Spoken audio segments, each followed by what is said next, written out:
Okay, this first video is going to be on assembling the motor, battery, and switches. I'm going to stay in the sunlight, I guess. On this quadruped walker with the dual speed gears, I thought I'd just break it down into separate little sections.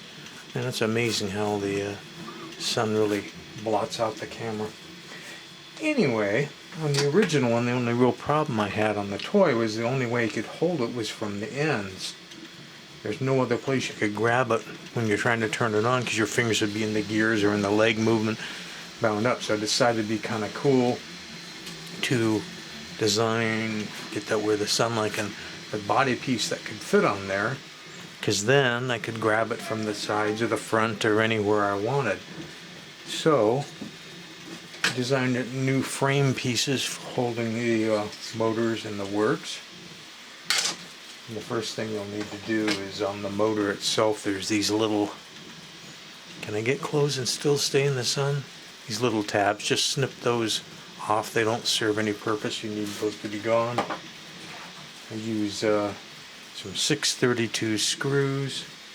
They go right through the frame into the holes provided in the motor. Screw it in place. This is a standard switch I like to use. It's on 19mm mounts, the slide switch.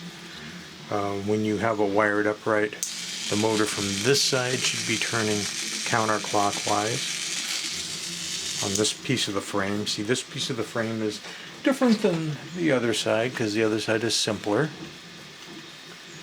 And once that's screwed in, what we're going to do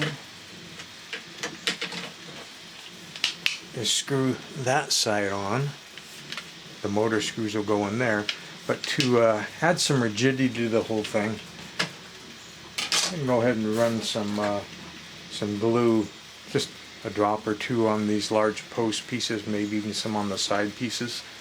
Put it all together, hold it in there. As far as the battery holder goes, it's just going to sit in this area right here. Run the positive wire right up to the switch, run another wire from your switch to the top of the motor, and the black wire from the battery just soldered right to the bottom side of the motor, like so. Well, let's see if there's any glue left in this old glue container here. Yep, I'm getting something. Put a couple of dabs of that on there, and I'm going to dab a little bit on the end frame, like so.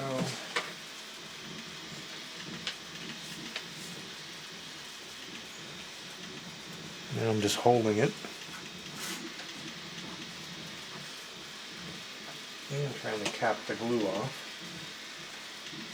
So you got these two screw holes for the motor here. I like salvaging these old screws from light sockets and AC plug receptacles whenever you have to replace them.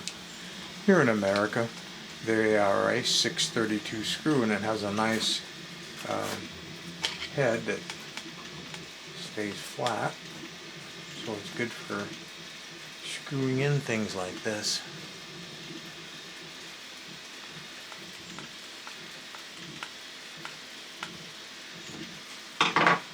So, there we have the first step. Got the new cosmetic frame. This assembly would be exactly the same if you're building the original rectangular frame. Just the new one, I needed a place where it would provide a surface that I could glue this piece to in the end.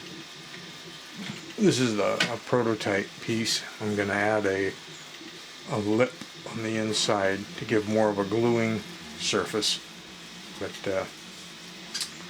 I won't throw this away because it's kind of a long print. I'll go ahead and use this one as we continue on with this build. So there you are. There's step one, assembling your frame, getting the motor in there, got your switch back there. Step two, I don't know. Well, I guess we'll probably assemble some gears and leg linkages on there. So stay tuned for that.